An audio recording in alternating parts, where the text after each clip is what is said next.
apparently they haven't moved the financing up, so that'll probably look at starting in October, I'm sure. For the water, yeah. Huh. Cool. Yeah. Mic's on, please. It is 9 o'clock.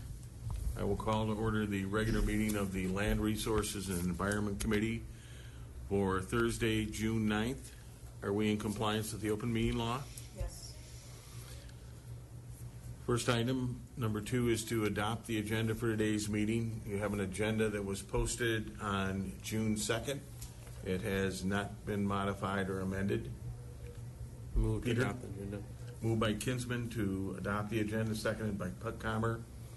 Any discussion or comment on the agenda for today? If not, you've heard the motion and the second to adopt the agenda for today's meeting as posted. All in favor signify by saying aye. Aye. Opposed, the same sign.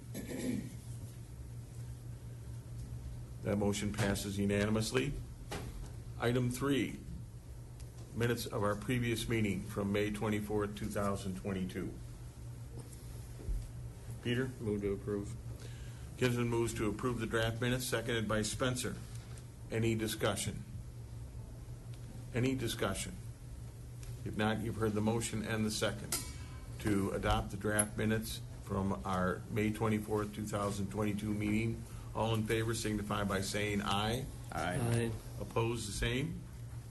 The minutes are unanimously approved. Is there any member of the public who is not here or who is not here for an item on the agenda that would like to speak underneath public comment? Any member of the public that wishes to speak underneath public comment? If not, public comment is closed. Communications, Lisa? So just a couple of items. There's the June 2022 monthly pollen on Granicus, along with 2 field days, one on June 13th for invasive species identification, and then the second one is a pasture walk on June 16th at the ever-expanding farm of Jacob and Jessica Hutters. So if somebody you guys would like to attend, we'd definitely like to see you there. Any questions or comments on the communications? Any other communications by the committee? If not, we'll continue to move on. Item number 6, land records. Good morning, Kelly. Good morning, everybody. All right. So for the last month, we probably, most of the stuff on here is kind of some ongoing projects, some continuing stuff. But the one of note is the upgrade to ALRS.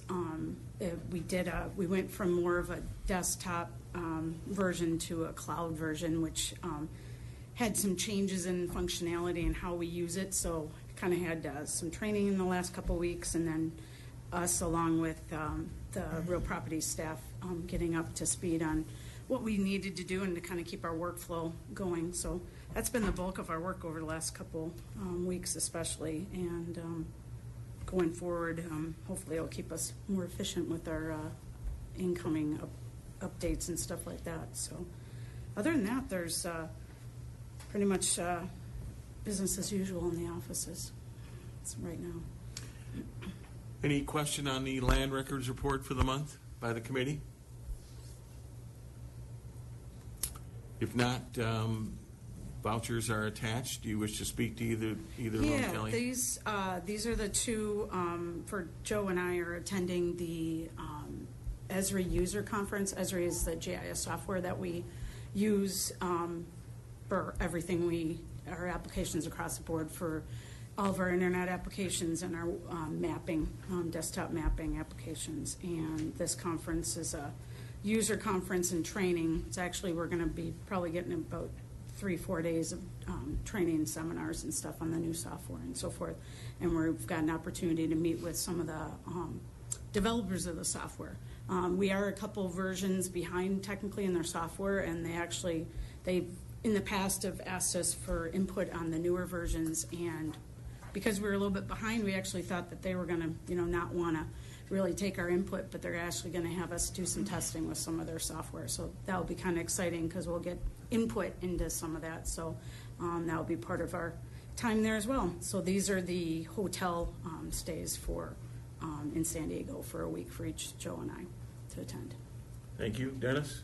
Yeah, I see Joe's expense is more than yours. Yeah, I know. I saw that. It's a weird tax thing too. I asked the hotel. I'm like, oh, that's weird. $1.02. Yeah, exactly. Moved by McCollum to approve the vouchers. Seconded by Spencer. Any discussion on the invoices for land records? If not, you've heard the motion and the second to pay total vouchers in the amount of $2,451.72. All in favor signify by saying aye. Aye. Opposed, the same sign. Vouchers are approved unanimously. Thank you very much. Thank you.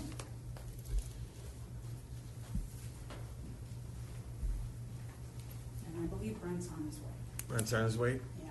He got a phone call right before I came up. Okay, with the committee's permission, let us go down to item number 8C. That is a introduction so that we can, I think he wants to get out in the field. So Lisa, or? So when we have the interns come, we like to introduce so you can kind of see their faces.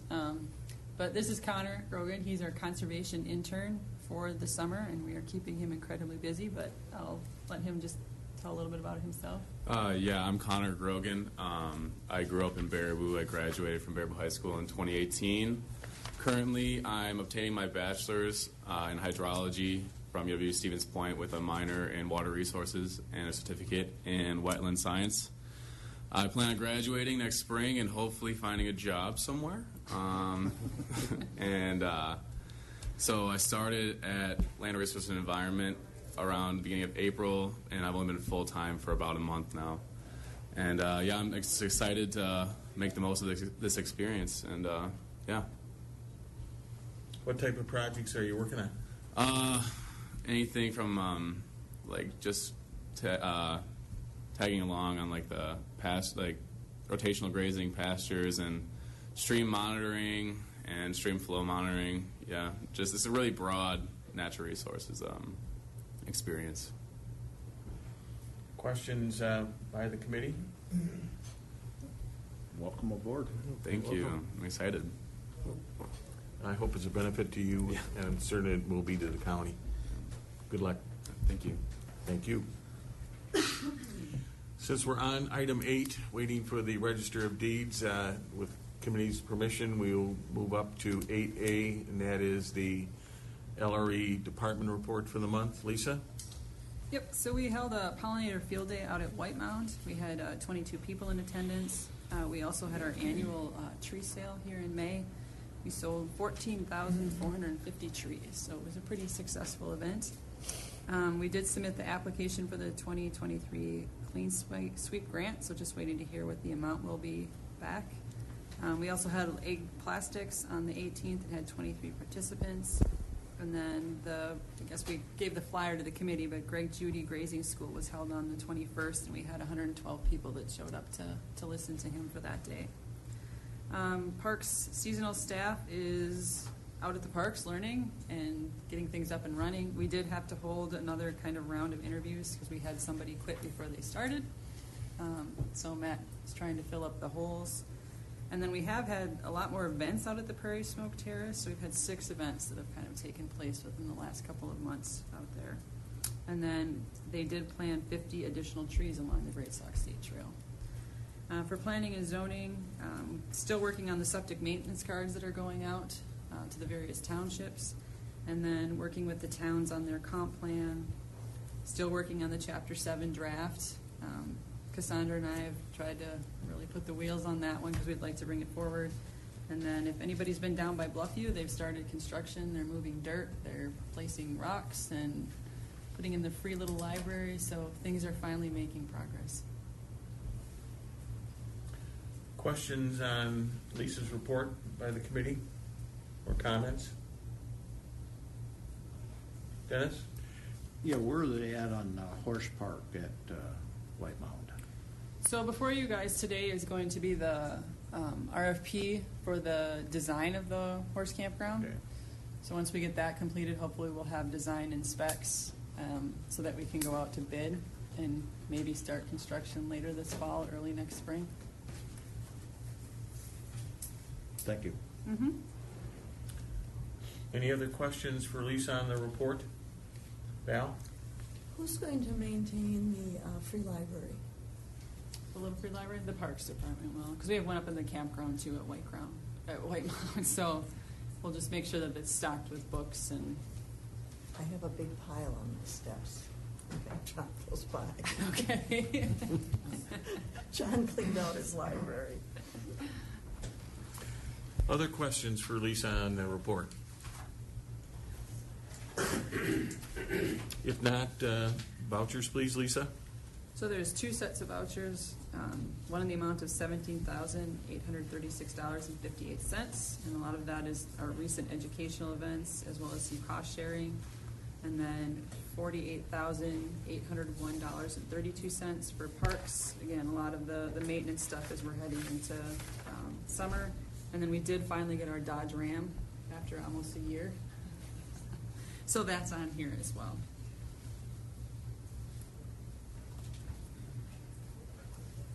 Val? Move to pay for 2 sets of vouchers, please. Moved by McAuliffe, seconded by Eberl. Any question on any of the invoices on either set? If not, you've heard the motion and the second to pay total invoices for the Land Resources and Environment Department in the amount of $17,836.58 and total invoices for the Parks Department in the amount of $48,801.32. All in favor signify by saying aye. Aye. Opposed, the same sign. Both sets of vouchers are unanimously approved. With that, we will move back up to item number 7, the Register of Deeds. Thank you. I apologize. I got a little tied up on the phone, but thank you for skipping over me for just a moment. Should all have my report in front of you, hopefully. Just a little comment on the budget side of it, revenue-wise, we're doing great. April was actually an incredibly good month. We had a lot of timeshare documents come in. We had talked about that they're getting out of the Polynesian, so they're in the process of assigning mortgages and getting the owners to deed their interest in the timeshare back to them so that they can sell the entire water park as a non-timeshare property. So I suspect we'll probably be seeing a few more of those as we go here. But otherwise, save for that month, the numbers of recordings have been down a tad, but like I say, big transfer fees. So that's where it's been made up. A lot of high dollar properties in the county have been changing hands. So ultimately, the revenue portion of the budget looks real good. The other thing we're working on in the office, believe it or not, our indexing system was designed to run on Internet Explorer. The link with the vendor's server and so forth, and basically the Internet Explorer is on the way out in a fast sort of way, as in probably by the end of this month. So we're kind of in the process of switching it over to run on Edge at this point, and it seems to be just fine. Ultimately, they already have an upgrade available. It's just that we have to wait for our spot in line with all the other counties that use the same vendor. Our upgrade is scheduled for August, so hopefully by August they'll have a version available for us that runs on Chrome or Firefox. So at this point, it hasn't been much of an issue. It's just a little bit of a change, but seems to be going well. So, and the other thing, you're all aware probably of the shooting of the judge up in Juneau County.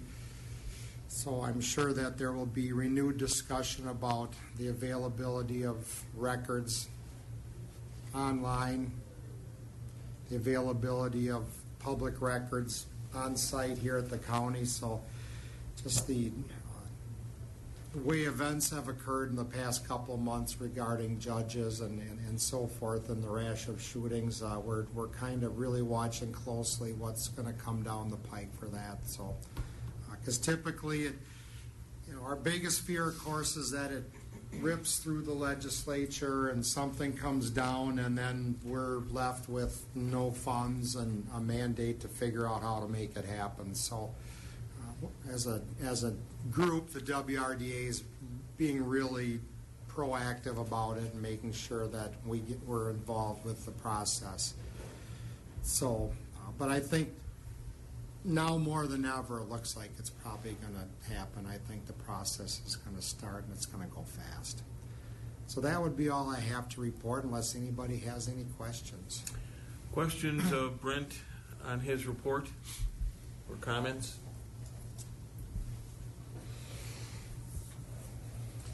If not, you want to speak to your one voucher?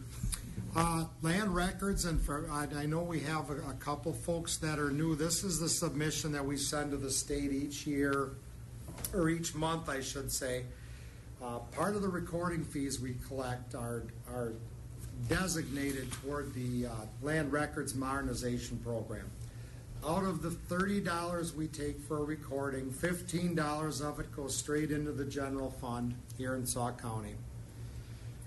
$8 goes into Sauk County's Land Records Modernization Fund, and then we have a Land Records Committee made up of various people, the various departments in the county involved in land records, along with one county board member. It's John Dietrich right now, I believe, yet. And there's one realtor on the board as well. And those are the folks that formulate the budget each year and get that to Brent. So that there's a separate land records modernization budget, and then it also comprises some grants that come into that fund, but the preponderance of the revenues that come into that budget are from the recording fees of $8 per document. The remaining $7 of a document goes to the state. The state has a land records modernization program as well, and from that $7 they run their program, and that a lot of times translates into base grants for counties that don't record as many documents as other counties. Obviously, when you're allowed to keep $7 per document, keep $8 per document, Milwaukee's going to fare a whole lot better than Lafayette.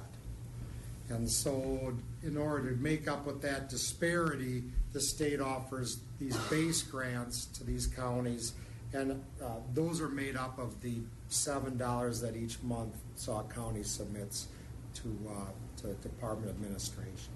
So that's the logic behind this submission each month. Any questions for Brent on the voucher? Peter? Move to approve the voucher for the amount of $8,904. Kinsman moves. Second. McAuliffe seconds. Discussion on the motion. Any discussion on the motion? If not, you've heard the motion, the second, to pay total vouchers in the amount of $8,904 for the Register of Deeds. All in favor signify by saying aye. Aye. Opposed, the same. All right. Motion passes unanimously. Thank you very much, Brent. I thank you. Item number 9, discussion and possible action on the 2022 Lake Management Grant applications. Lisa? So you have two before you, one from Lake Redstone and then one from the Friends of Dutch Hollow Lake, Inc. We did also ask that representatives be here to kind of walk through what their projects are like they do every year. So I guess I would turn it over to Marty to call them so they can kind of explain things. I will note that both have asked for what totals to be less than what we put in the budget. So we put 50,000 in, and the total being asked is 37,640 this year. So you don't have to split hairs this time and try to finagle where you're going to put things. Thank you. So we have representatives with us from Dutch Hollow this morning.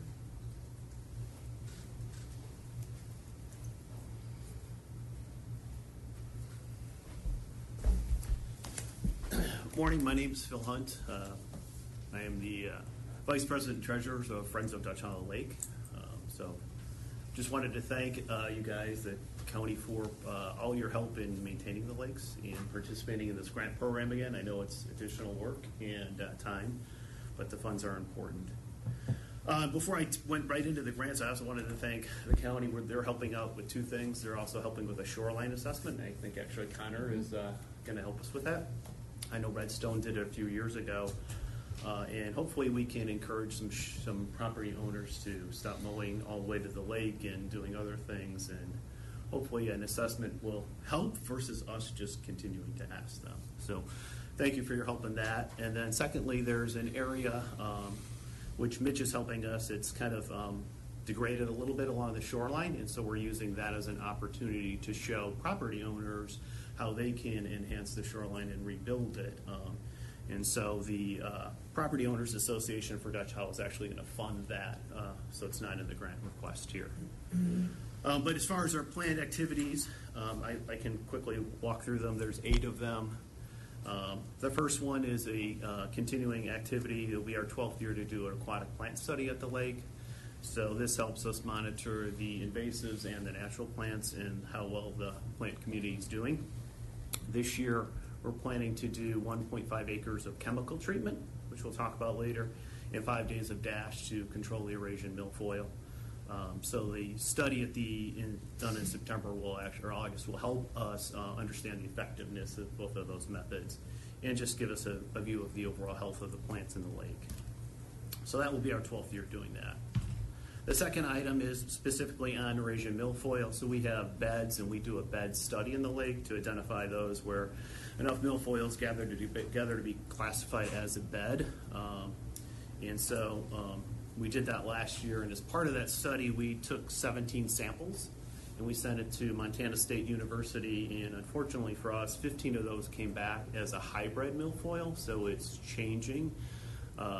And it may also explain why we did a whole lake treatment last year of 2,4-D, and it was not very effective.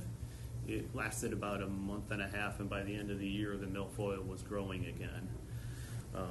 And I know Redstone's here, and they can talk. I think all of theirs came back negative, so good news for them, bad news for us. So we'll do that milfoil study again in August to see the effectiveness of our efforts this year. The third item is we are going to chemically treat 1.5 acres, which is some milfoil beds that we identified last year. And we're going to use a chemical called Procelicor, and it's supposed to be more effective on hybrid and be more effective in the absorption by the plant and affecting the plant quicker.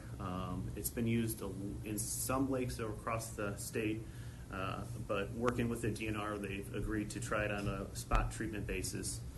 And so part of that is we're going to have to do a lot more monitoring, which is good. We're going to have to do basically a point intercept study before we treat and after we treat to see how it did in killing the weed. And then a fair amount of water monitoring so we can identify how quickly the chemical disperses into the lake and then how far it travels. That's one of the concerns. If we do a spot, is it going to go further than we were thinking it would? So we've got a fair amount of funds in there to do that, and it's a little bit of a learning with the DNR, so we're happy to work with them on that. The fourth item is diver-assisted suction harvesting, DASH. We've done DASH, and we're going to do that in the beach area, and then if we have time, we'll go to the Laval public launch.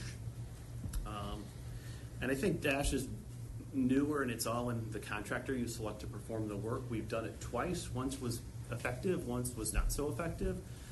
So we've got a contractor that has experience. They're coming out of the Manitouche Waters, Minocqua area, and their comment to us is if we do it this year, you will have less than a day's work of DASH next year in these areas, and haven't quite given us a guarantee in writing, but have said you can expect that's what you're going to get from us if we get that work done.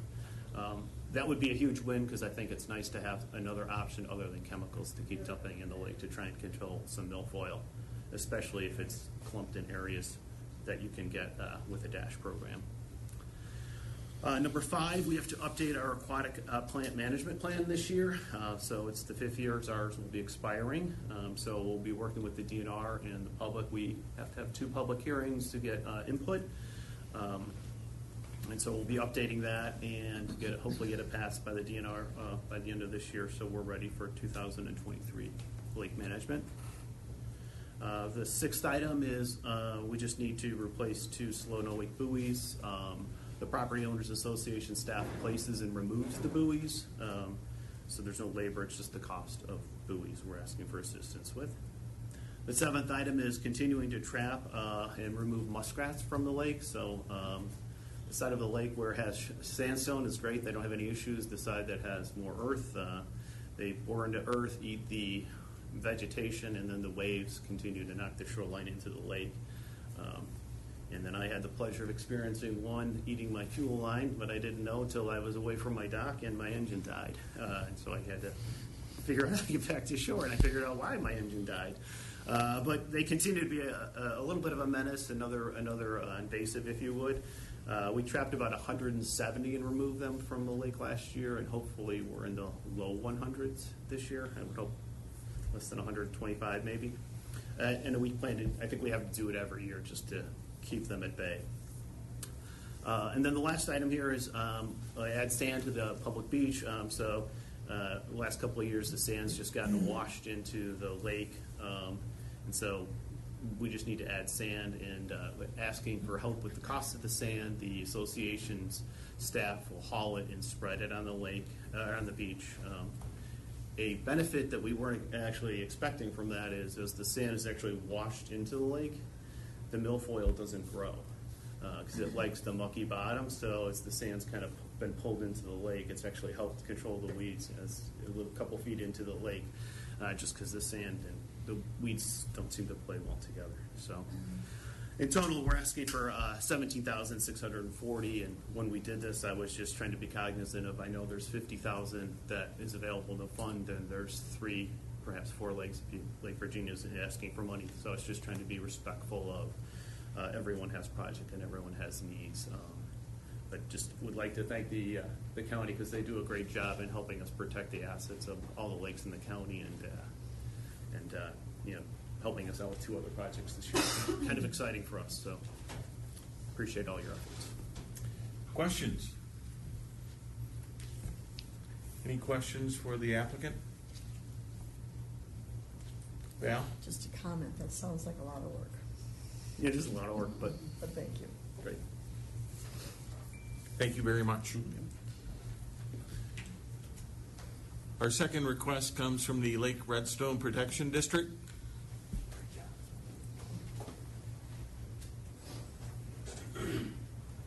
My name is Ken Keekstra. I'm the Secretary of the Lake Redstone Protection District Board. I just want to make a comment about my mask. I was exposed to COVID over the weekend. The good news is I tested just before I came here and I'm negative, so it's for your protection, not mine. I want to be respectful of not making sure that in the unlikely event that I'm positive that I'm not going to spread it to you all. We thank you for that concern, Ken. And again, I want to echo the comments of my colleague from Dutch Hollow. We really want to thank the county for their participation in this grants program. It's really important to us. A lot of the activities that are going on at Dutch Hollow are going on in Lake Redstone as well. We are using the same vendor to do DASH this summer. We're using the same vendor to update our lake aquatic plant management plan. But our proposal this year is to continue for 1 more year our stream sampling program that you have supported in the last 2 years. And I'll just pass around our newsletter, and I have other copies if you want, but the newsletter reports in the center section about our our stream sampling program from year one. It gives the results of it, and it gives you some of what we learned from our stream sampling program. You recall that this is being done in collaboration with the U.S. Geological Survey. They're the scientists that are behind this, and they've set up sampling stations on the two major inlets, and they take automated samples. Every time we have a storm, we collected some over the last day or so. Volunteers need to go pick them up and ship them to a lab for analysis. We originally intended to do it for 2 years, but in consultation with experts from the DNR and from the U.S. Geological Survey, they have recommended to us that it would be really good to do this sampling for 3 years to get a solid baseline of information about what's going on in our watershed. And then the plan is to stop sampling for 3 years or 4 years or 5 years. And then towards the end of the 10-year period of our lake management plan, which, by the way, was approved in February of this year by the DNR. So we do have an active, functional lake management plan in place. Towards the end of that 10-year period, we intend to set up sampling again, and so that we can compare whether we've made any progress in the watershed and reducing the amount of sediment and nutrients. Along those lines, I just want to thank the county again. Mitch McCarthy has been incredibly helpful to us over the last few weeks in setting up a transect survey for the Lake Redstone watershed. So we have volunteers. He has been training us, and we have volunteers who are going to be doing this over the 10 years to evaluate what's happening in terms of crops, tillage methods, and things like that in the watershed. And this will give us a good indication of, again, whether we're making progress in the watershed in terms of agronomic practices. So our proposal is, again, this year for $20,000 to support this. You recall that the USGS is a partner with this. They put in $10,700. The total cost of the project is $42,700. It's quite expensive to do this stream monitoring. The USGS puts in $10,700. Juneau County expects, we hope, to put in $6,000. They have the last 2 years. They don't make their decisions until later in the year. The Protection District is going to put in $6,000, and we're asking the county again for $20,000. You recall last year, because of more requests than you had money, our budget was cut. But it's the same request that we put in last year. So I'm happy to answer questions about our program or anything else that's happening on the lake. Questions for Ken or Peter as the representative to the Protection District? Do you have anything you want to add?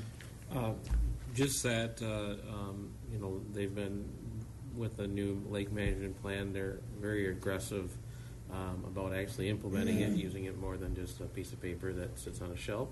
So I think this is a good project, and the longer it can go, the more data we have, and we know how weather has been up and down in the last few years. So the more we know, the more we can manage accordingly.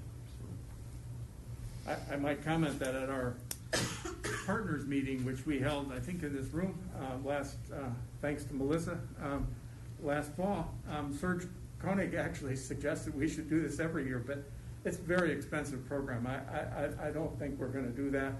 And not only that, it wears out our volunteers who have to do all this collecting and shipping. Questions by the committee for Ken? Any questions by the committee for Ken? Thank you, Ken. Thank you. Thanks again for your support.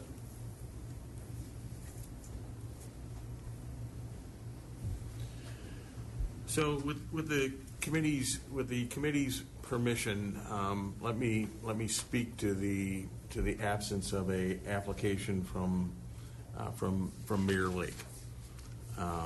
And I guess it is basically on, I guess that's on me, the reason they did not, that you don't have an application before you.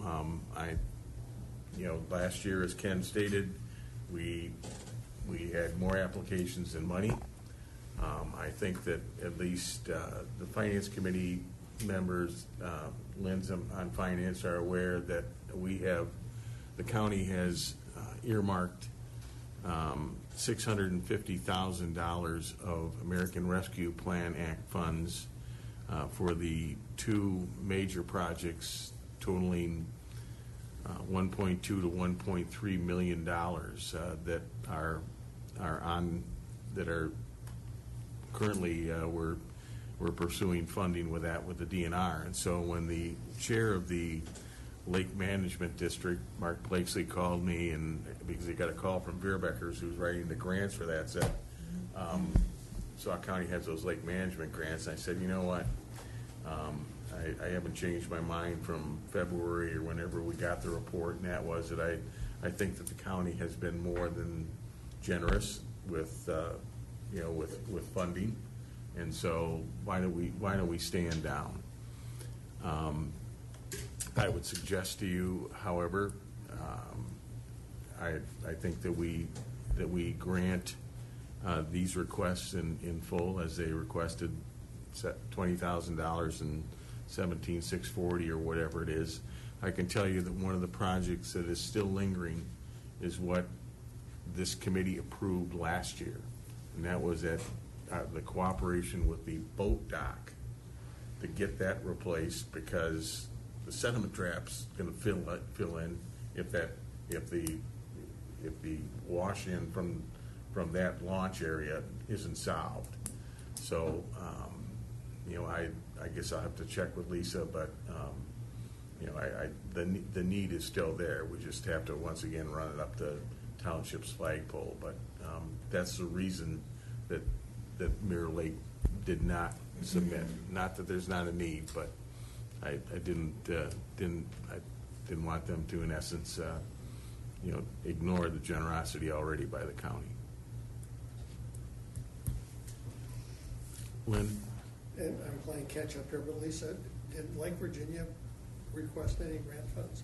Not this round. They submitted an application for the very first time that we went through this process, but we haven't seen anything from them since. And when was that?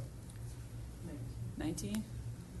And do they have, and I'm catching up, I'm going to their first meeting on Saturday, but do they have one of these approved lake management plans?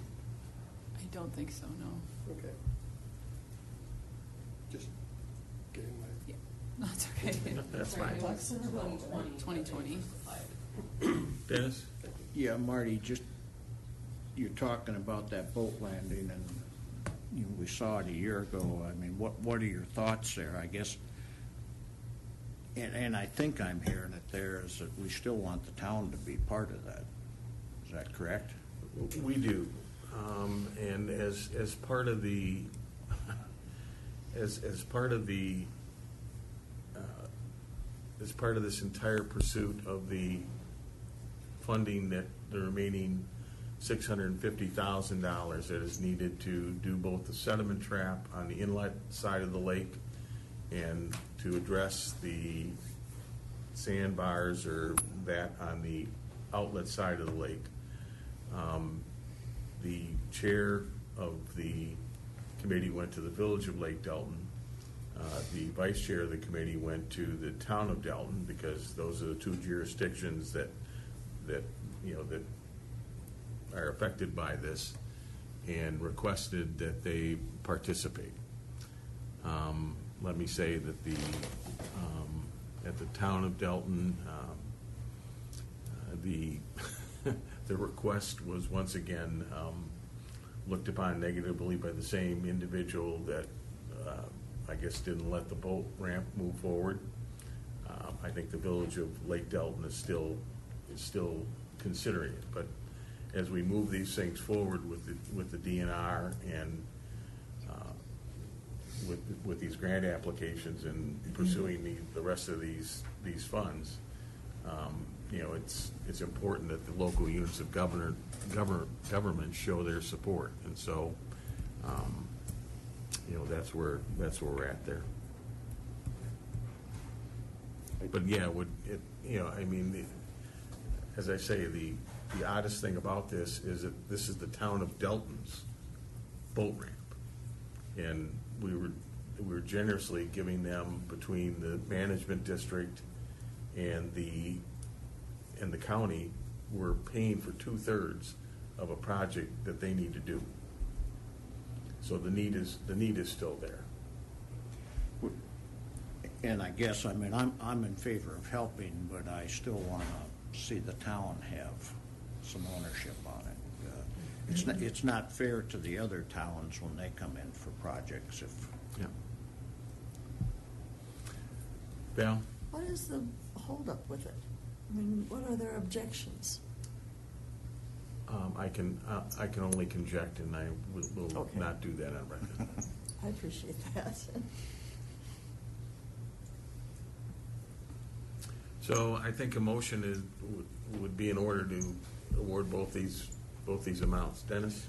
Yeah, Mr. Chairman, I would move to award both of these requests for Lake Redstone Protection District and the Friends of Dutch Hollow Lake in the amount of $20,000 and $17,640 respectively.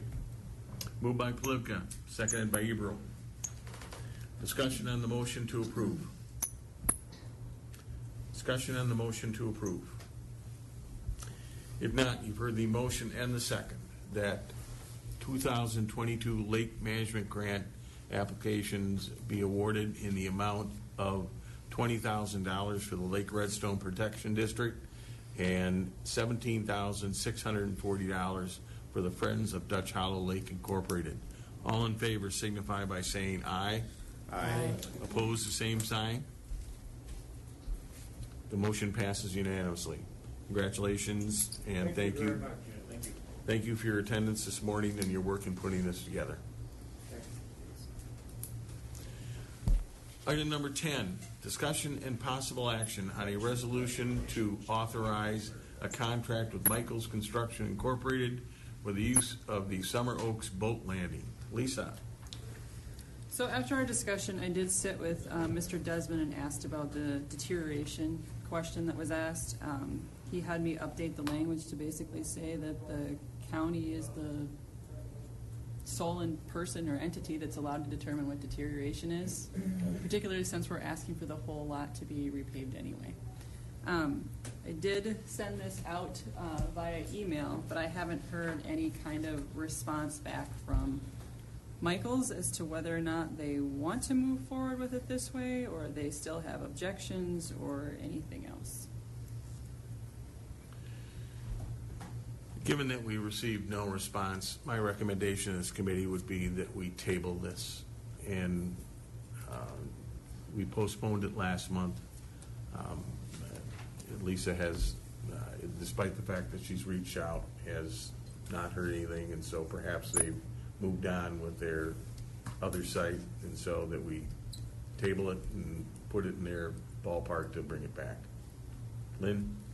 I took the time to read through this, and I think that if we really got down to brass tacks on this, there are a number of other issues in here that probably could use some additional discussion. I would move the table. Moved by Huber table, seconded by Spencer. Any discussion on the motion, Val? This is pretty minor, but I think before it goes forward, we ought to correct the typo on the final, on page 6 of the draft, and the "its" in that case should not have an apostrophe. Okay. Thank you. Any other discussion or comment on the motion to table? If not, you've heard the motion, the second, to table item number 10, which is a resolution to authorize a contract with Michael's Construction Incorporated for the use of the Summer Oaks boat landing. All in favor signify by saying aye. Aye. Opposed, the same. Motion to table passes unanimously. Let the record show that Vice Chair Kinsman needs to be excused at 10 o'clock, and so we will allow that. Item number 11, discussion and possible action on a resolution to award a contract for design engineering services for the horse campground at White Mountain County Park. So, in answering Mr. Polifka's question before, this is the resolution that would award the contract to Parkitecture to design the horse campground out at the White Mountain County Park in the amount of, I think it's $16,160. Questions of Lisa?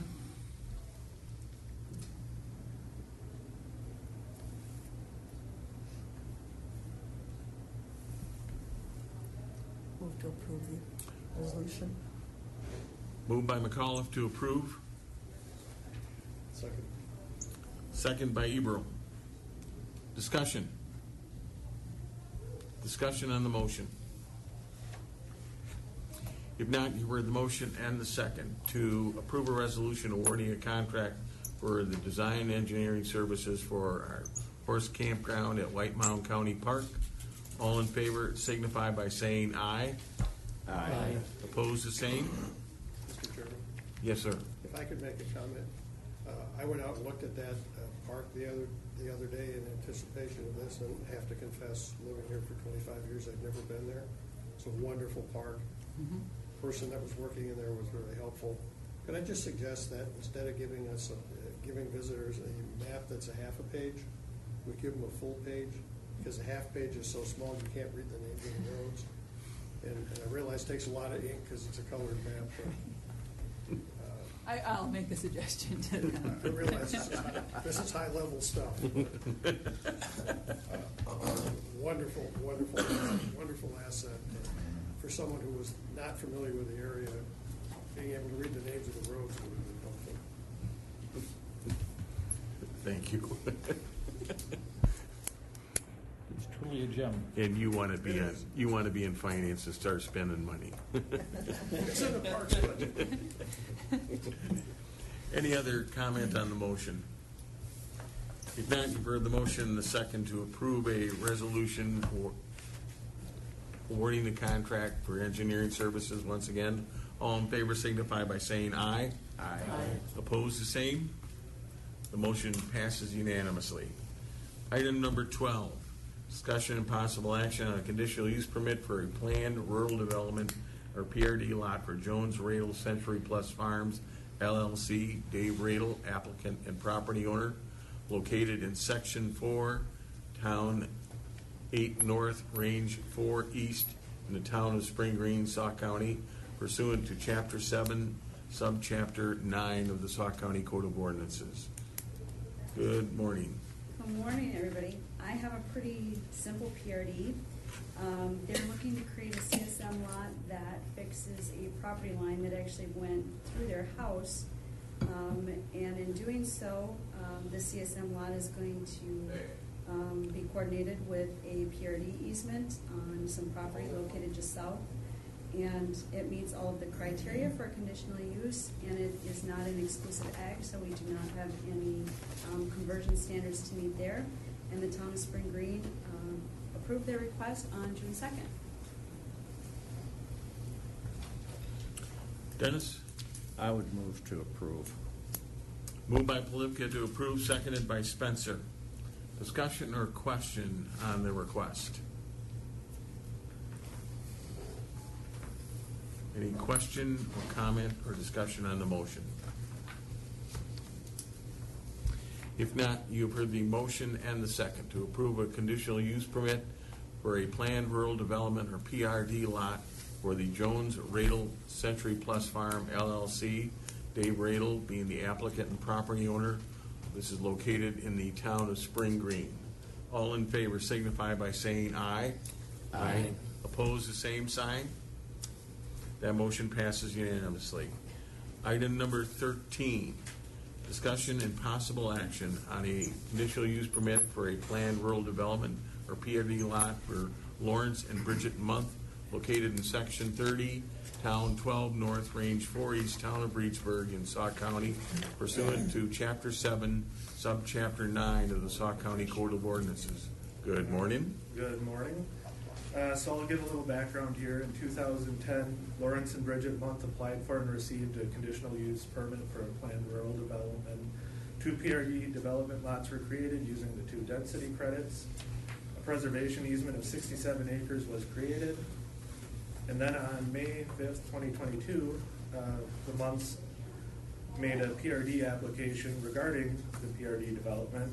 They wish to move a portion of the preservation easement to another portion of their property to allow for land division and sale of their existing house and farm buildings. There's no new development lots proposed. The net acreage of the preservation easement will stay the same. It's just a formality that the committee approves PRDs.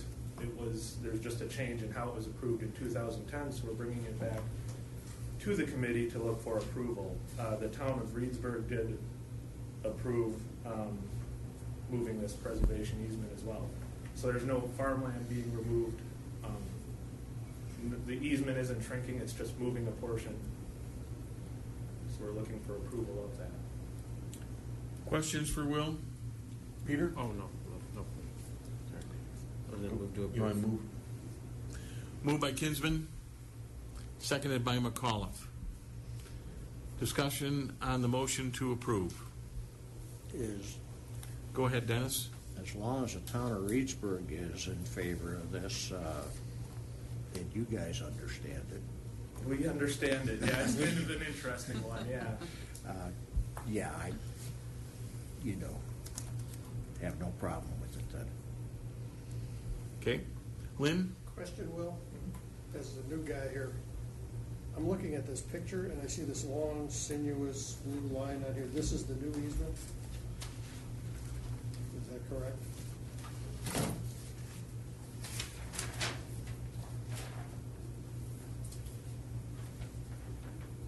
This right here. Yes, this was kind of an interesting one to map out, correct. So the existing easement was kind of this rectangle up here. They wish to retain this portion under easement, remove kind of this reddish orangish circle, and relocate it to the green area. So we're going to have this area and this area being the total of 67 acres. And who gets to use this easement? What the easement is in PRD, it's a conservation easement, basically saying you can't build on that land to keep the density of one house to 35 acres, which is what we have in Resource Conservancy and exclusive agriculture zoning.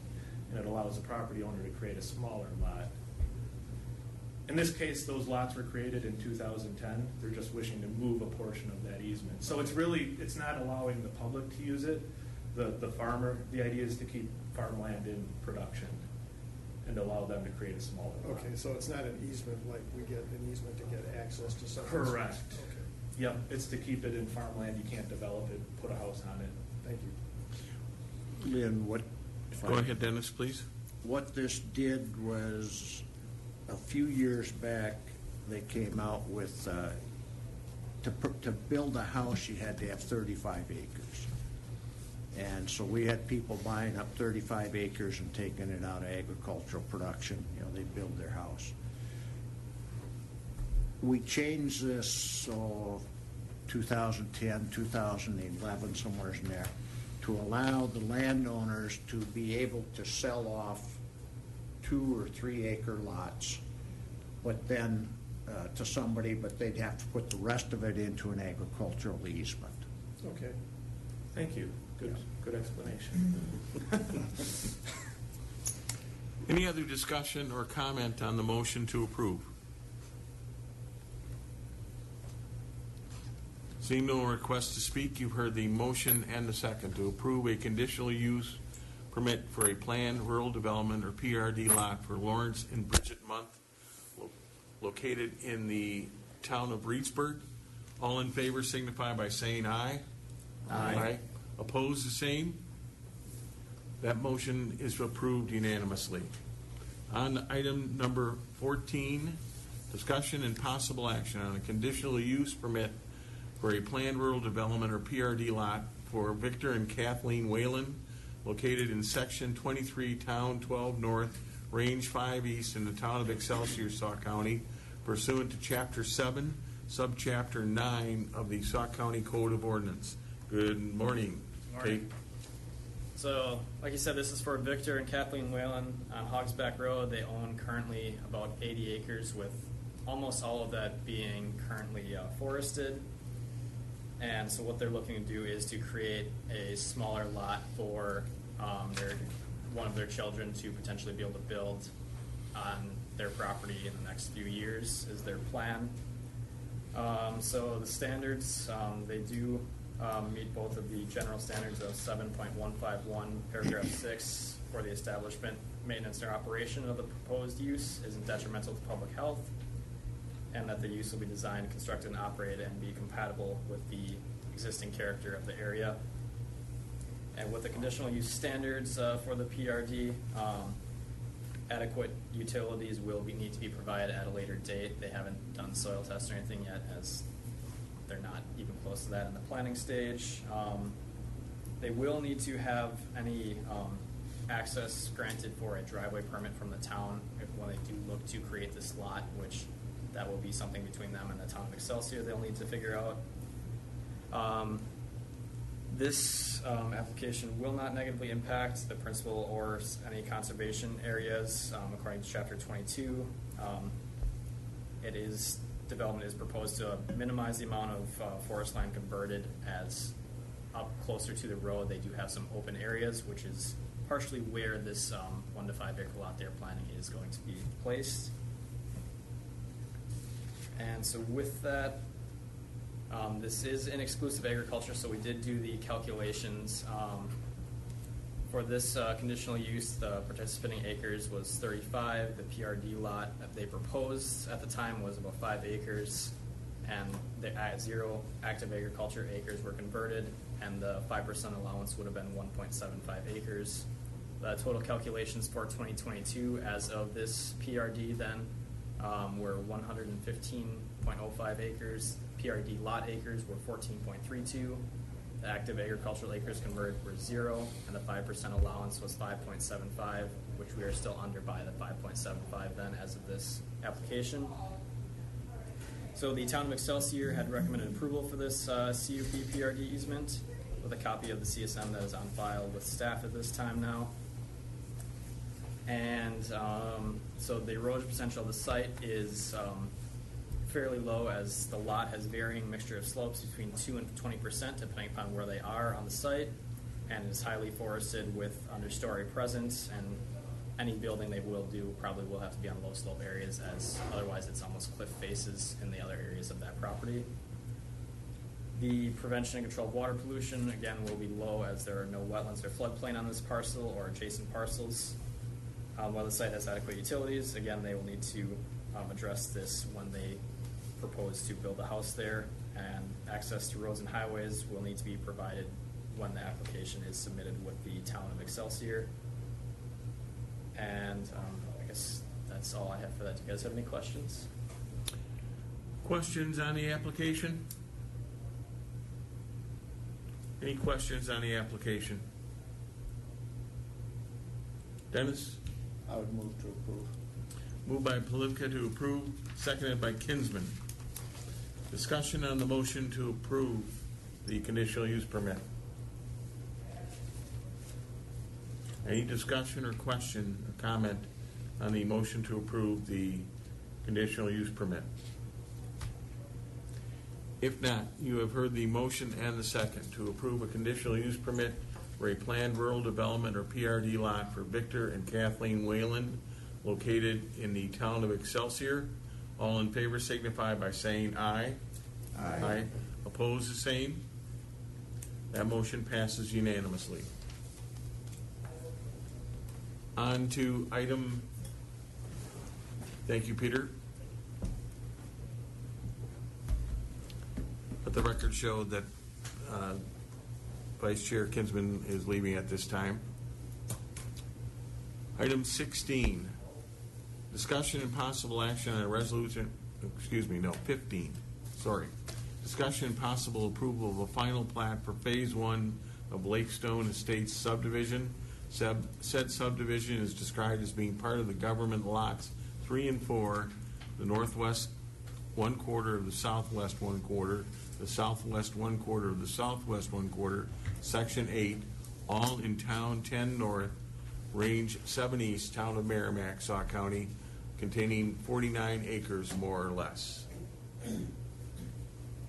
Okay, so the Lakestone Estates Phase 1 final plat is before this committee for consideration of approval. As you recall from your last meeting, this committee had approved the preliminary plat, which included the development plan, and under the development plan, we had the stormwater and erosion control plans, as well as the covenants for the subdivision. Leading up to, for Lynn's quick background, leading up to the preliminary plat and development plan, there was quite a bit of staff review that went into it and work with the developer's consultant to get it to a point where it meets all state requirements and county requirements as well. So the final plat is sort of, I guess, the icing on the cake. It's basically the final product that gets recorded with the Register of Deeds and will be recorded along with the covenants and the stormwater and erosion control plans, which aren't recorded but are enforced by our department as the plat is actually developed. So before you, you have the final plat for consideration. Also, it's been approved by the Wisconsin Department of Administration. Questions for Brian?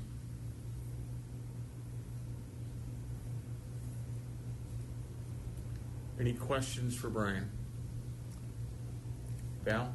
Is any of this property managed by Alliant Energy? That I don't know. The developer and their consultant is here, so they can maybe answer those questions. None of it is managed by Wisconsin Light Energy. That's all. There's an easement through it, but. That's Wisconsin Power and Light on the map here, right? Yeah. Alliant has started asking homeowners when they make changes to the, they own part of the land adjoining the lake, and they've started new, asking people to have permission from them as well when they make changes to the shoreline. There's a utility easement across the center of it. I believe. Would the, excuse me, sir, would the applicant and his consultant like to step up so we can record you, please? Again, good morning. My name is Tomas Stor. I'm the engineer and surveyor in charge of this project. And I believe what you referred to is associated with the new SAP program for Alliant Energy. That only applies to any structure like piers and things like that that are installed at the shoreline below or at an elevation of 774.4. They established that elevation. So that is new jurisdiction that all municipalities and counties around the lake are assisting Alliant to enforce. But it's typically related to structures that are installed in the water. And that will be applicable to each of the lots. Each of the owners will have to comply with that as they move in and install the property, their piers. I thought I had some notification that it included part of the land leading up to the lake, and I think it was for clearing trees and that kind of thing too. But I'll check on it.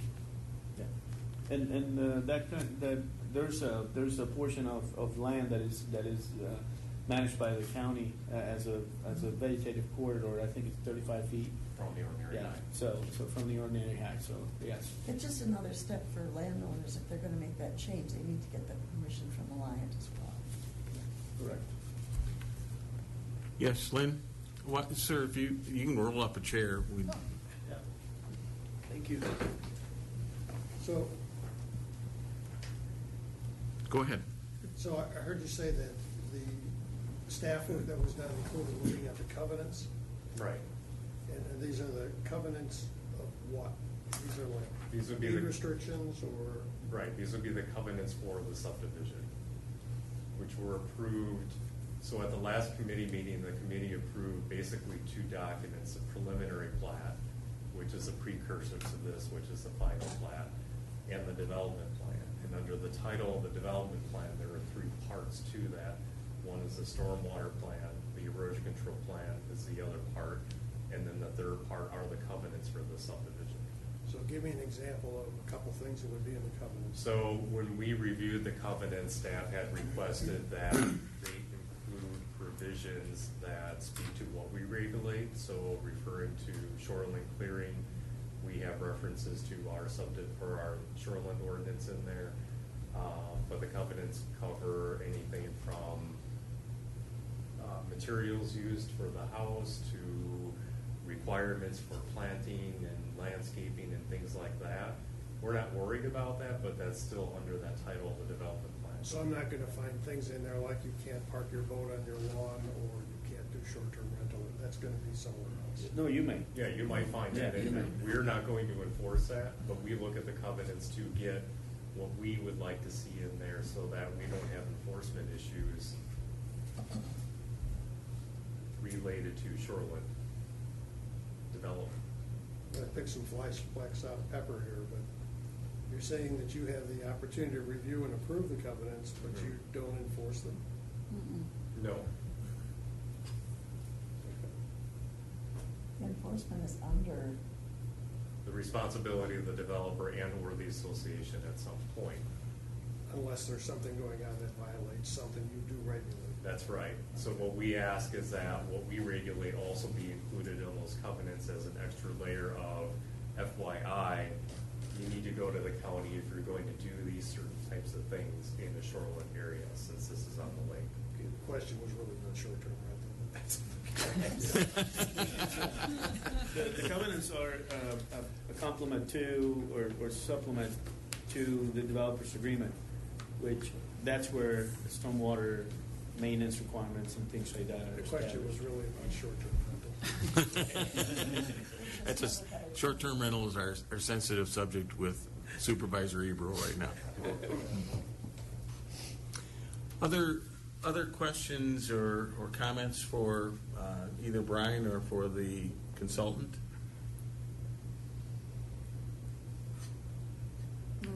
Go ahead, Val. I understand that there are some effigy mounds in this property. Has any consideration been made for that? Actually, earlier this week, as part of the approval process, we need to provide some information to the county as to whether this general development or portion of the development is suitable for a septic system. So this general site has some areas of significant archaeological value. So as part of that study of a soil study, we brought in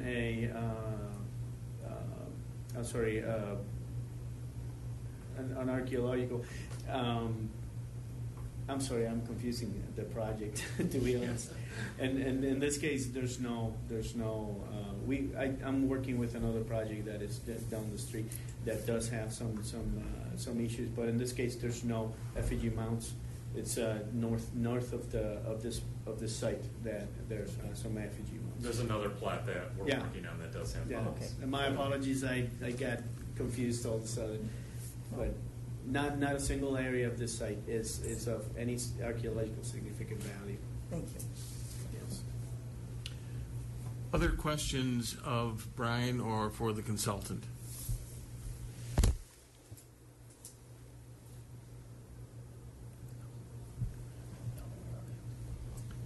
I await a motion. Val? I move to approve this final plan. Moved by McAuliffe to approve, seconded by Spencer. Discussion on the motion to approve. Discussion on the motion to approve. Seeing no request to speak, you've heard the motion and the second to approve the final plat for Phase 1 of the Lakestone Estates subdivision. Said subdivision is located in the town of Merrimack and contains 49 acres more or less. All in favor signify by saying aye. Aye. Opposed, the same sign. The motion passes unanimously. Thank you. I want to thank you and the developer for your patience this morning as we work through the agenda. Thank you very much. Absolutely. Thank you. Now, item 16, discussion and possible action on a resolution authorizing participation in the State of Wisconsin Off-Highway Motorcycle Trail Grant Program. So similar to our ATV and our snowmobiles, this was for the off-highway motorcycle grant program. So just looking for the authority to move forward and work with the Driftwest area sports riders. Brandon? Laura moves to approve. Polipka seconds. Any discussion on the motion? Any discussion on the motion? If not, you've heard the motion and the second to approve a resolution authorizing participation in the State of Wisconsin Highway Motorcycle Trail Grant Program and to forward that resolution to the full board for their consideration. All in favor signify by saying aye. Aye. Opposed, the same. That motion passes unanimously. Item number 17, presentation on LRE outreach and education programs. She's back. Lots of handouts. Thank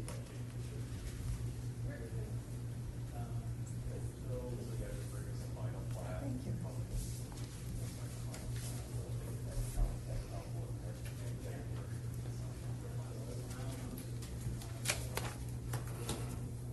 You just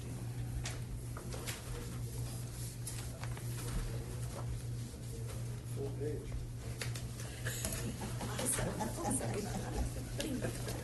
Can be done. I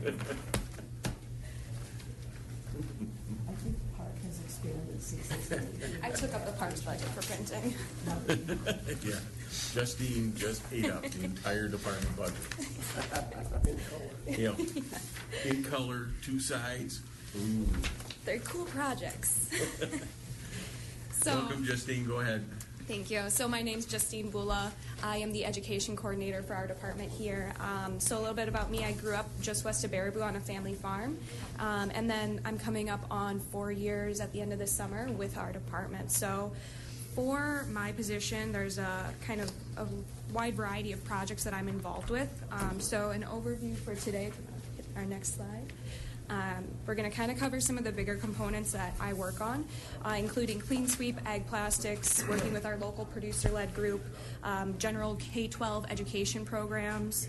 We have community events that we're involved with, workshops and field days for adults, Conservation Chronicle, which we send out twice a year. We also assist with providing newsletters to other groups and organizations. We have some social media with our Facebook account. We do not have any other social media accounts, luckily, so just Facebook. And then we have a lot of partner projects that I work on. So we work with a large number of different organizations on lots of different programs. And then there's a few committees and advisory boards that we also serve as a part of. So for Clean Sweep, this is an overview from this past year's program. So we host one of these events per year, and now we are also able to offer a voucher program for residents. So with the Clean Sweep program, we have an in-person event where we bring in various contractors to dispose of hazardous waste, tires, and electronics. The program itself this past year cost about $43,000. So it's a little bit expensive, but we have fees that we collect on the tires, and then residents do have to pay for the disposal of some electronic devices. The biggest cost with this event, with this program, is the hazardous waste disposal, but we do receive a small portion of the DATCAP grant for that, so that generally ranges from about $9,000 to $14,000 per year that we receive in funds from DATCAP to operate this program. And then with our voucher program that started late last year, this is something where we offer residents an option because we know not everybody can make it to that one Clean Sweep event. So this is an opportunity for them to bring their hazardous waste, which are materials that cannot be disposed of any other site than at Clean Sweep. They can come in and apply for a voucher with our department. We provide them with that voucher after reviewing what items they have and confirm that Dane County can and will accept them. And then we send them down to the Dane County Clean Sweep, which is open year-round. So they only have to pay $10 at the gate, which is what Dane County residents pay, rather than $75. We absorb the other $65 that the resident would have to pay. So that's our new tool in our toolbox for Clean Sweep at this time. And then we also have a list of resources for folks if they're looking to dispose of other waste materials, because we do not have a waste department in Sauk County. So we try and provide as many resources as we can. And we are working to update that. That's one thing Connor will also be assisting me on this summer. We also have our egg plastics. So this is a program where we host 6 events per year, and we offer this free to our residents to participate in. We work with, not Resource Solutions, Revolution Plastics, sorry. Revolution Plastics, they come in and they haul out our plastic for free. So we stockpile the plastic at the highway shop, and then as soon as they are able to get to it, they load that and it gets hauled over to Columbia County, where it is baled and stored until they have 40,000 pounds that are ready to go out for Revolution Plastics to accept. Revolution Plastics also does offer an on-farm dumpster program. That is completely separate from our program, but it is another resource that we provide information on for our residents, because that saves them a trip to come into ours. It's a little bit more convenient, but there are some additional restrictions for any participant within that. So over the past year, we had 79 participants and almost 19 tons of plastic this past year. The program started in 2013, and we've collected more than 300 tons of plastic since this one has started. So that's preventing those plastic materials from being burned, buried, or landfilled. So that's a good thing to see. We also work with the Sauk Soil and Water Improvement Group. So this is one of our local producer-led watershed protection groups, and we have an MOU established with this group. There's another group in Sauk County, the Lake Redstone, the producers of Lake Redstone, I believe is their name, and they work very similarly to SWIG. These groups are focused on protecting water and agricultural resources, and over the past 3 years, they've applied for and received DATCAP funds to offer cost share programs, education programs, conduct on-farm research, and a whole other slew of projects. So we work very closely with them. We have a lot of overlap between what I'm doing already and what their goals are, so we work very closely with those producers. The Greg Judy project that we held just a few weeks ago, that one was partially funded with their grant, along with funding through our department as well. So we worked very closely on getting all these education projects out there. We are the fiscal agent for their grant. They do need to work with either county, DNR, or some other organization that they have an established MOU with in order to receive and utilize those funds. The group is now moving towards establishing themselves as a nonprofit, but we would still have to operate with them to implement their DATCAP grants if they pursue those funds. But they would have an opportunity to have outside funding with other groups as well. As they grow, that's something they've been really interested in. So we'll see what happens. And then we also just assist with planning and promoting their events. One of the projects they work on, you can hit our next slide, is our soiled undies. So you will see this all over the county when we go out to different events. This is to raise awareness on the importance of soil health.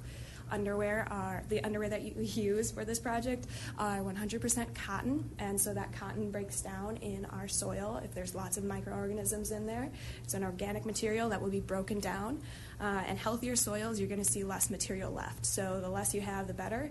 We have a lovely sign that we'll throw up on our displays, and we're working to get some more handouts and information for folks, but it's a good way to get people to stop and engage with our farmers or whoever's at our booth on soil health and what practices are actually going to be helpful in that. And I just got an update the other day that Roger was able to plant his 3rd pair for this year. He's doing more of a study. One of our farmers we work with is looking at basically the burst that you see with productivity within the microorganisms in the soil. So you see a lot of activity in the beginning of the summer. Everything's warming up. You get a lot of oxygen in the soil. And he's comparing his no-till cover crop rotational grazing system to a conventional system that he does custom work on with the neighbor. So he's planting a pair of underwear every 2 weeks, and then he'll look and see if that burst kind of declines with some of the systems, which we see quite frequently with a lot of the conventional systems. Is once you hit July, August, the activity really declines, and you need that activity to continue to get those nutrient cycling going and provide that resource to the plants that are continuing to grow. So Roger is very serious about our Soiled Undies project.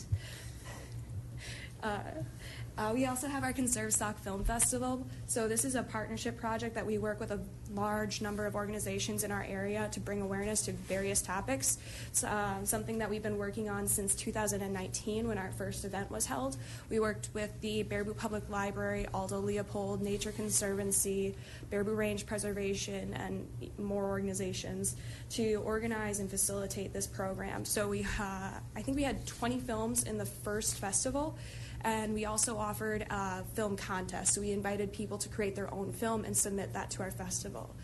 We ended up screening, I think it was 4 featured films that we bought the screening rights to, and then we had 16 films that were entered into the contest and competed for awards. And so we saw a lot of participation with that one. We had over 200 people attend.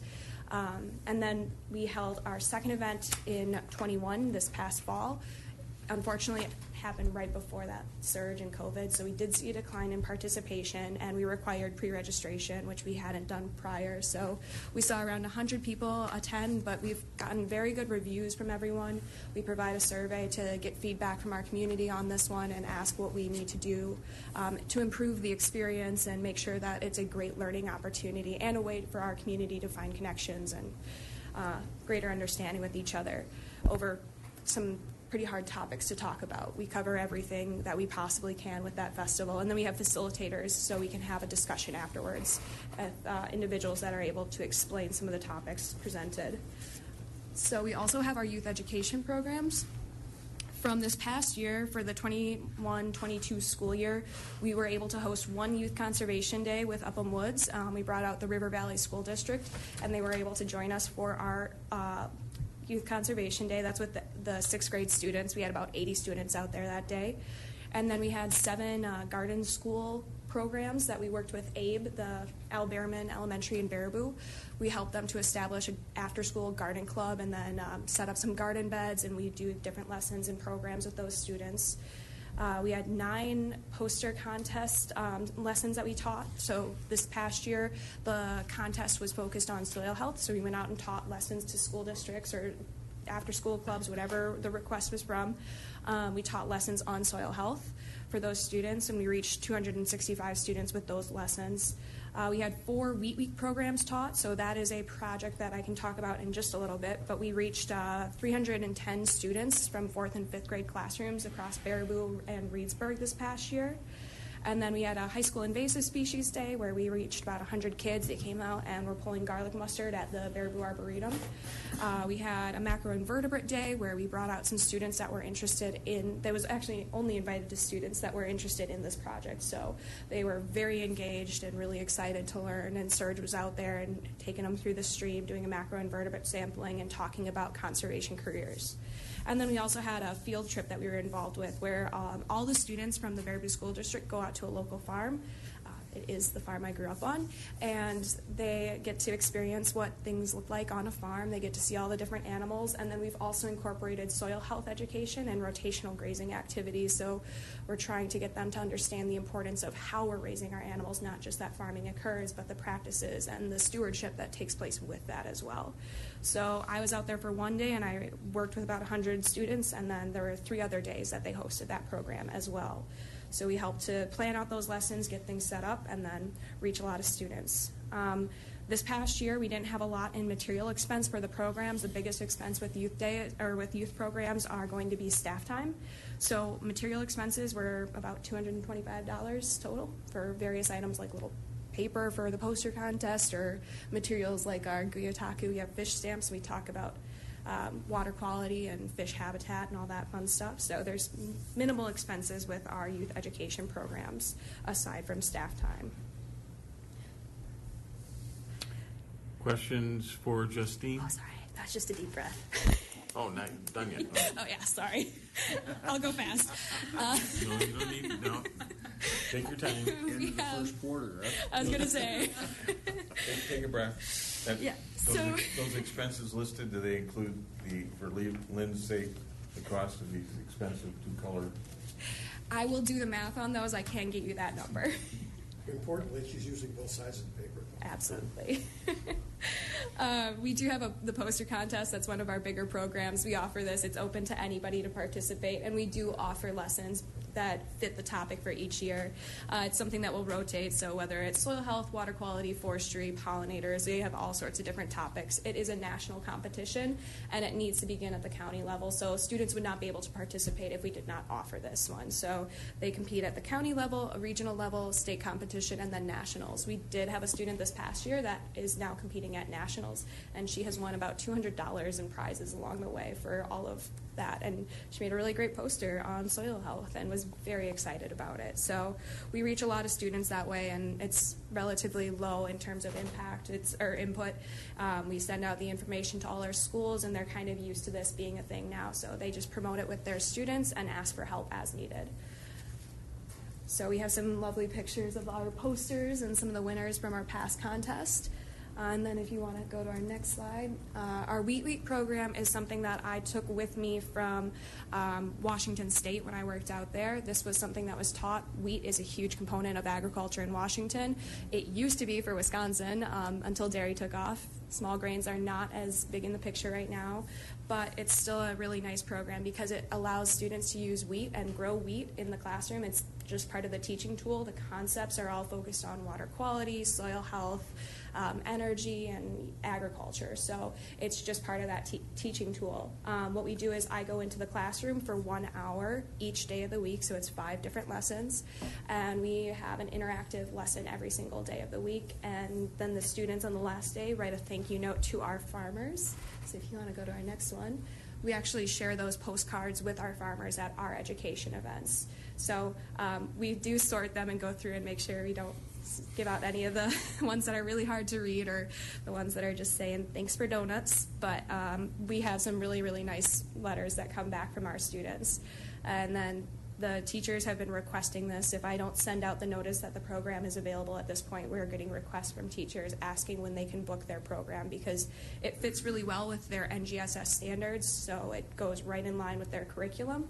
We worked with the curriculum planner for Baraboo Science to establish the different parameters for each of those lessons to make sure it's not going to be something that is hard for our teachers to incorporate or goes to a far off base for them. So that's one of our programs that I get to teach. And then we also have some other programs we'll go out and teach things with our Enviroscape model. So this we can talk about pollution, we can talk about water quality and general agriculture as well.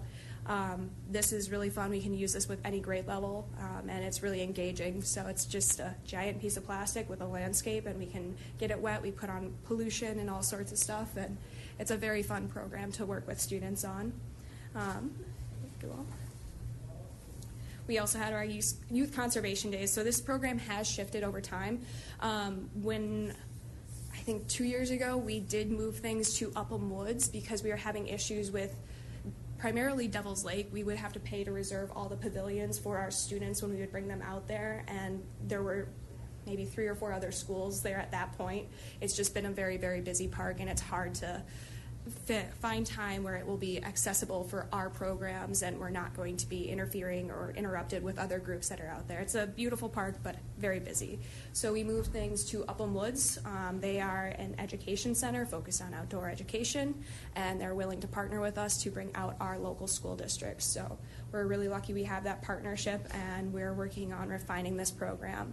It's no longer going to be 8 or 9 stations where students only spend 15 minutes. We've narrowed it down to 3 projects for the day. 1/3 of the day they're going to be doing a service project, whether it's removing invasive species, doing understory clearing, or something else that's needed at Upham Woods. So they're giving back, they're understanding the work, and they're also burning a little energy.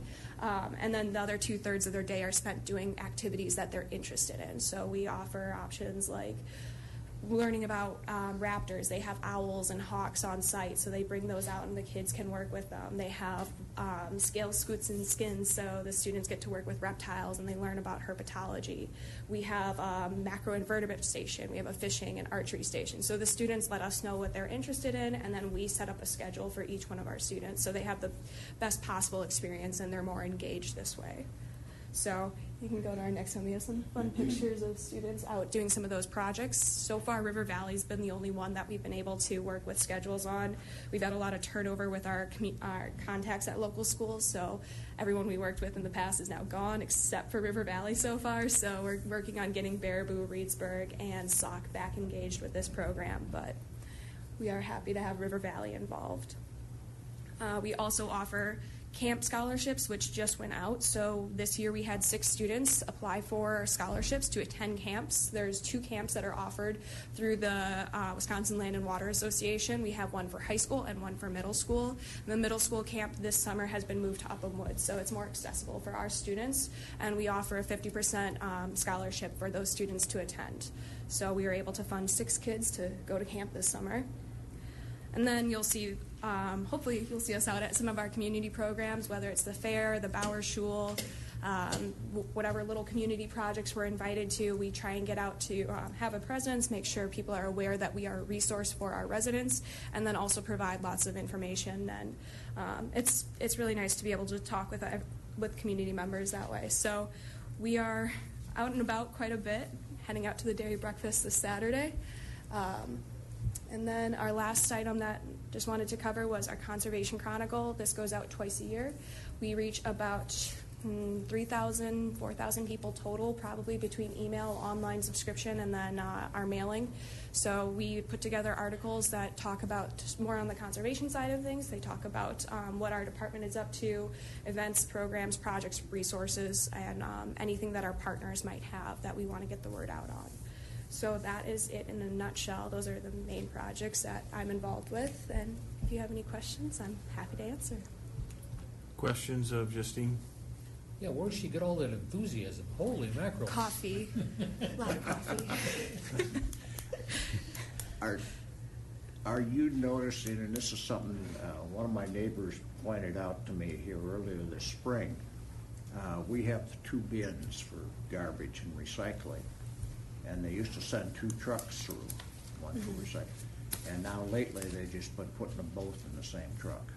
So unfortunately, that's probably something that you would have to contact your town about. We would not have, it's going to be up to them on the contract and the hauler that they... Where there's more people, they separate it. Okay. Where it's noticeable, but I'm sure a lot of it has to do with finding drivers and or cost of fuel. Yeah. I know we've noticed that at our home too. It's the one truck, and we've been told that they have separate compartments within that truck. Yeah, and that's, yeah. I would contact the town or your local municipality and inquire on the contract that they have and who they're utilizing, because unfortunately, wish cycling is a real problem. So. We've noticed on our township bills, we just have a center where everyone brings things. Very little is being recycled because there's no market, is what they're telling us, so we're paying disposal fee on all the things that people are bringing in to recycle also. Okay. You just don't tell people that yet. Well, you know, and I figured that was maybe part of the equation too. Other discussion or question? Lynn? Just a question. Is there a cost coming back to us from Dane County for those vouchers? Yes, so we pick up $65 per resident that we send down there. They track and we get an invoice at the end of the year. And I know that's a fairly new program, but if you have a sense of how that's going to run cost-wise for a year versus the cost of having another clean sweep? It's actually going to be cheaper, if not the comparable cost. So if we run the numbers on Clean Sweep, we have about, I would say, 200 to 400 people that participate in each event. The cost per participant, per car that we have come through there, is in the range of $65. So it depends on the year and the number of hazardous waste materials that come through here. But we haven't had too many people participate yet. It's as needed. It's a lot of the calls that we were getting were they're helping a loved one or a neighbor move out of a home and they need to get out, or they're moving across county lines and need to clear out a property and they don't have the ability to wait to Clean Sweep to dispose of materials. So we needed a tool to help people out. $75 was a lot to ask in addition to driving down to Dane County. So this makes it a little bit more accessible. What is the usage for the voucher program? So it's limited 1 per household per year. No, but I'm wondering how many Oh. people have used it. I think we're up to 4 for this year, 3 or 4. So it's not heavy. It's not something that people are contacting us every single week. And then they need to bring their stuff here to have it evaluated. Yeah, we have to confirm that they're not sending down mattresses or stuff, because if we have people that are trying to get rid of general waste, that could tarnish the relationship with Dane County, and we want to leave this as a resource. Other questions or comments for Justine? Dennis again? Well, I guess I just want to say that Justine's enthusiasm is contagious. This program has grown since the time I've been around here. And of course, the Clean Sweep program, Justine runs a tight ship out there with that, so. We're always looking for volunteers, too, but it's never too early to throw that out there. Yes, if you'd like to volunteer. Yes. You get to see Justine's enthusiasm at 7 o'clock in the morning. I bring coffee for everybody, too. She brings donuts, too, so. Well, I think it's a program that's really appreciated by the Sauk County residents, so Yeah. thank you. Any other questions for Justine? Thank you very much, Justine. Thank you.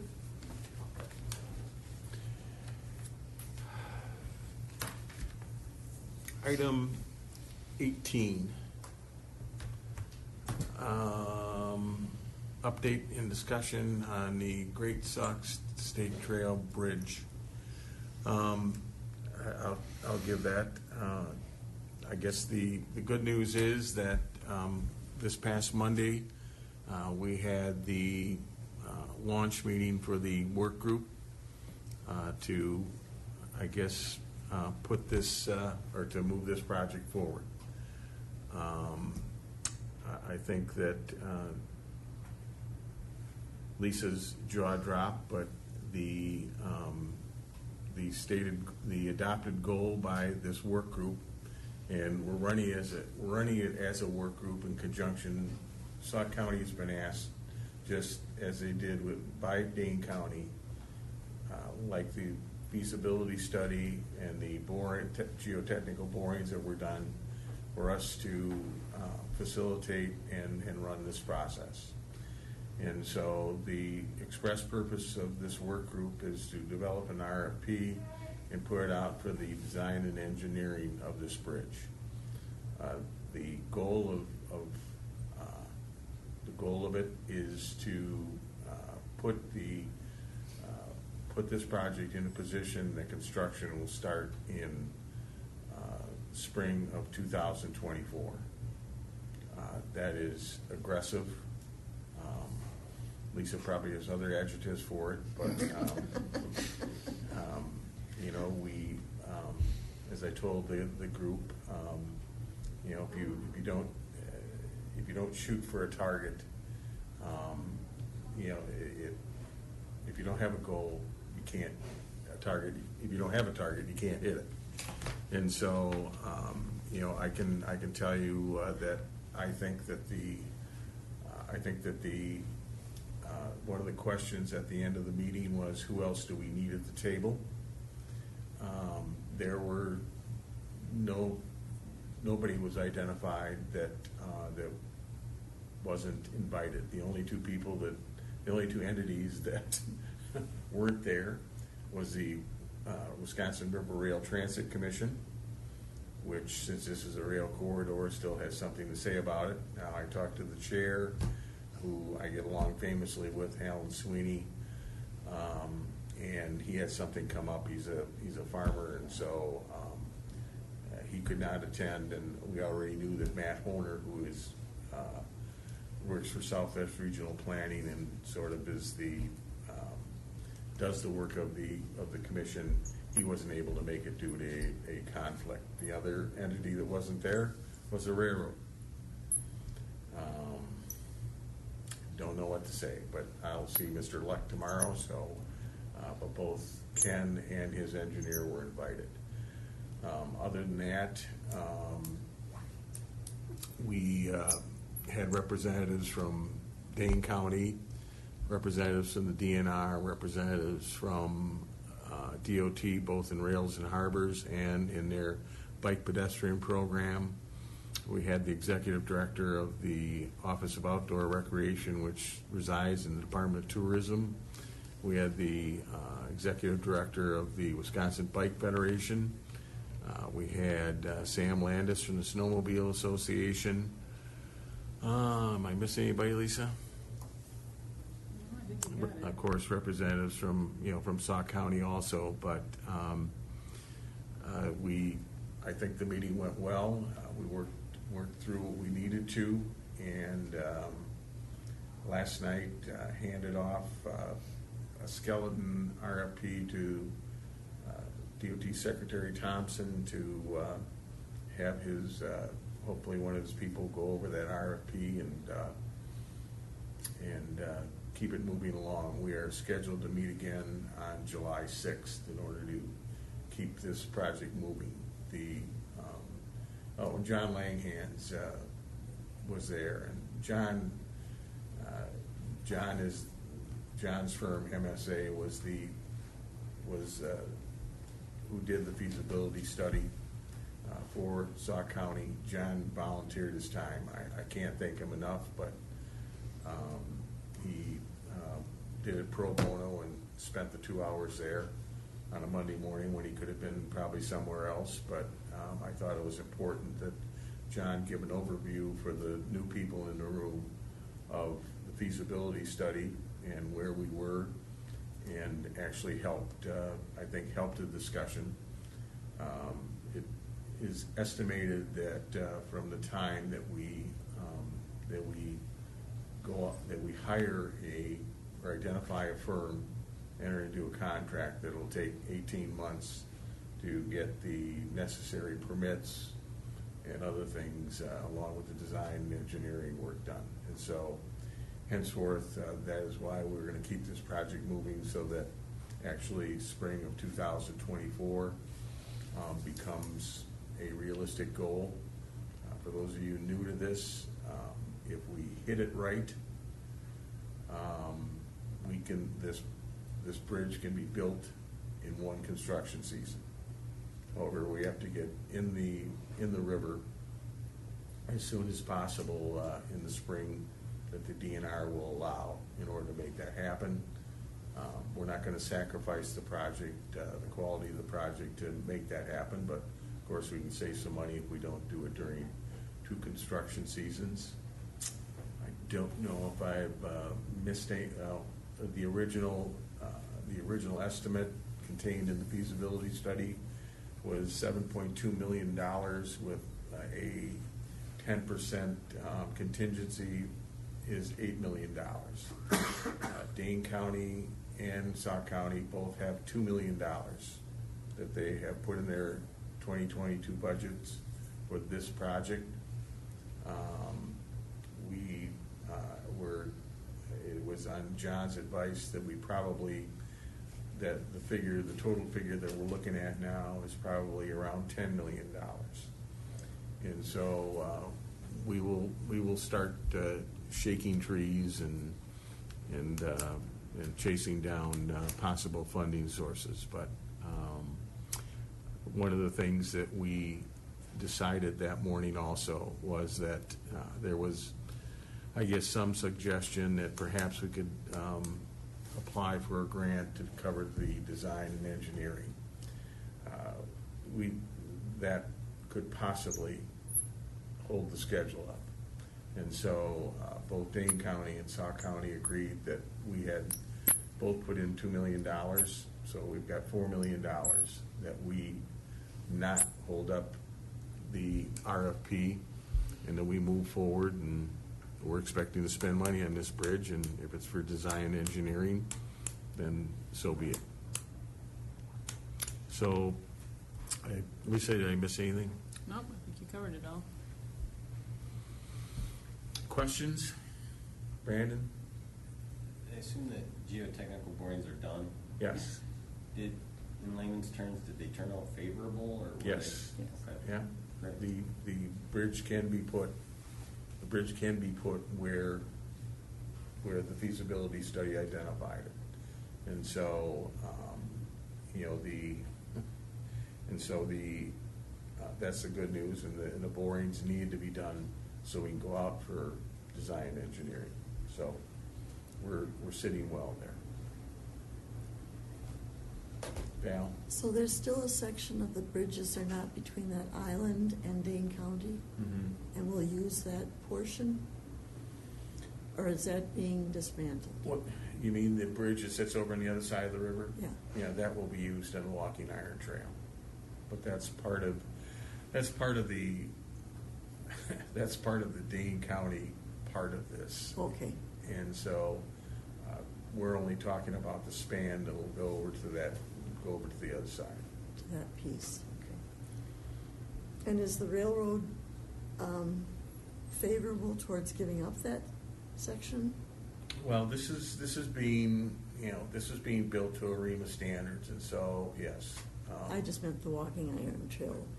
Well, Dane County is working with them, Okay. and I can say that the railroad is normal. You don't get anything from them you don't put anything in their hand without them having the other hand out. And so, that's, But that's I think not that, our concern right now. no, that is not our concern. And I can tell you that that there are 3 villages over there that basically operate I want to call an economic and community development group called Gateway to the Dripless.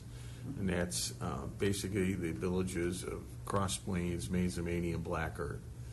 And I'll be hopping on a call this afternoon with the executive committee of that group, but to inform them of what happened on Monday. But it is those villages' job then to put pressure on the Dane County Executive's office to move the priority of this up on their side of the river. Because the Dane County representative stated that for a year or so or more, this bridge is going to be a destination, but that there will not be a trail on the other side to hook up to. My opinion is that Dane County already has one bridge that goes nowhere, so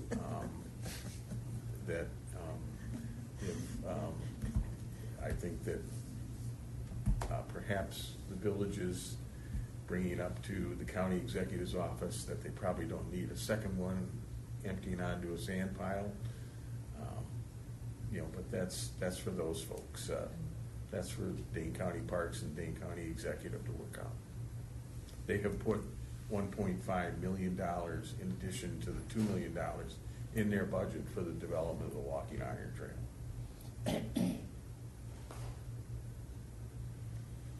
Any other questions? I have one. Has there been any, with the Great Sauk Trail so far, there's been private fundraising done. Is there any talk about doing that for either the bridge or this section north of Yes. Badger? Yeah, private funding for this bridge was brought up. We think that there's some interest in it, but that's a little premature right now. But I understand that. There will be solicitation for private funding.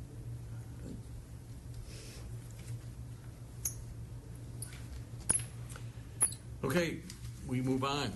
Reports. NRCS, FSA, Foresters, Economic Development.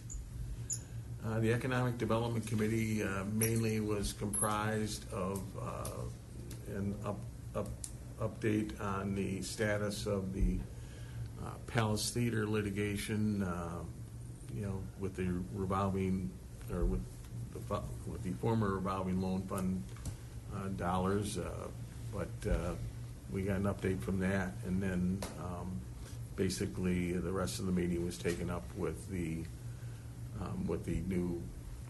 our new website, and it had gone live, and so we stepped through some of that and talked about how as it matures, what will be done to keep it fresh and pertinent. Any questions on that? Mirror Lake, I think I gave you an update.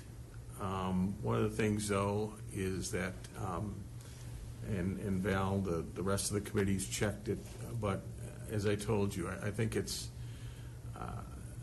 very important. Well, first of all, to give you an understanding of the $1.2 to $1.3 million worth of projects, but also, if you haven't, the only time you've seen Mirror Lake is through a glass window at Ishnala.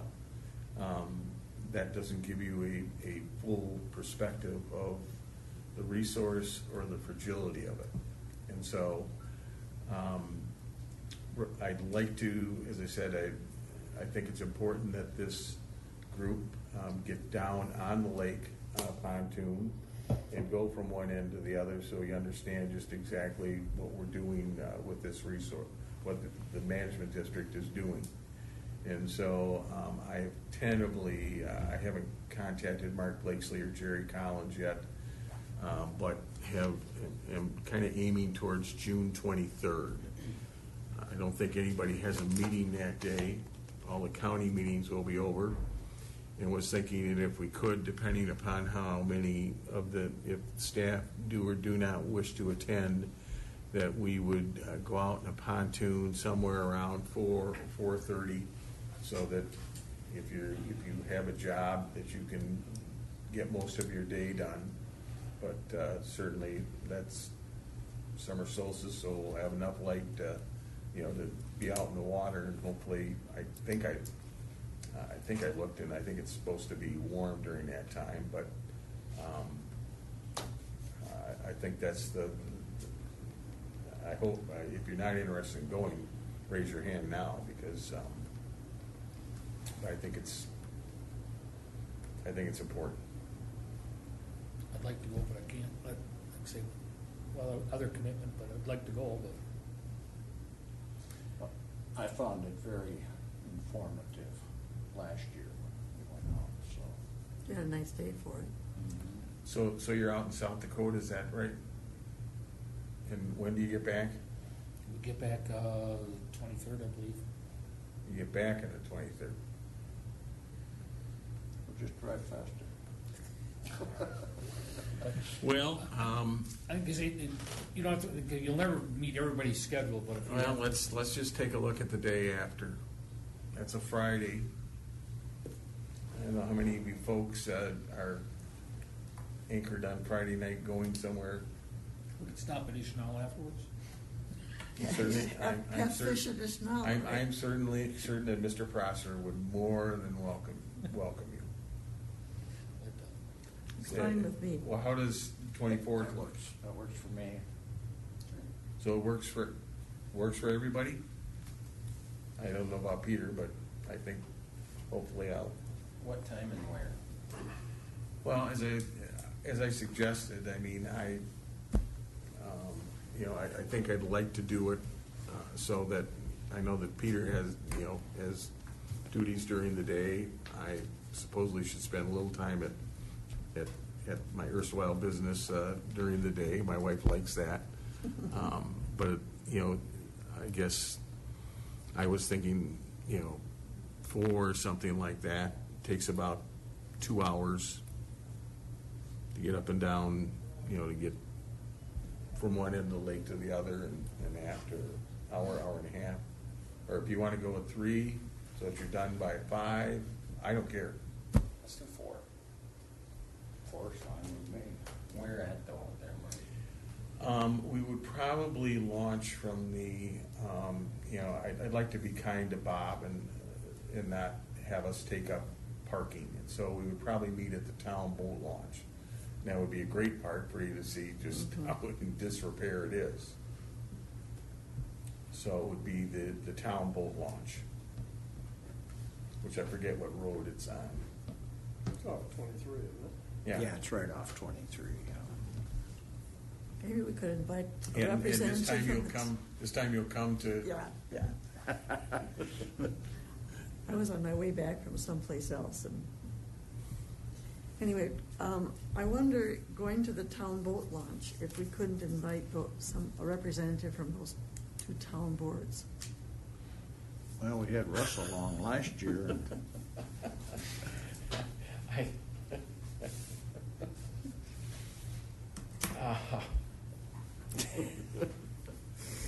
Oh, I just can't say it.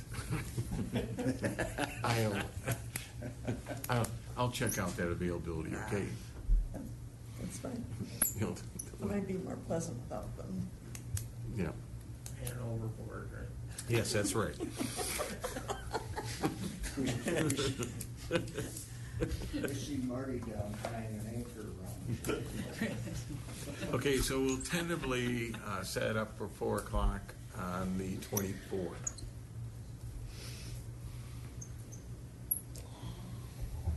And let's see, you're the secretary? I am.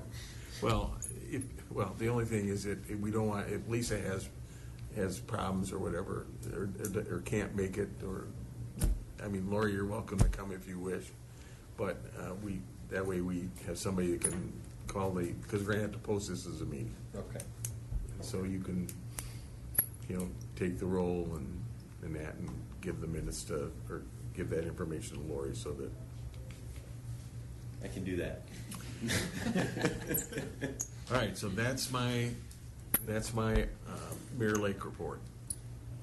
Well, Lake Virginia, you're going to meet, right? Saturday.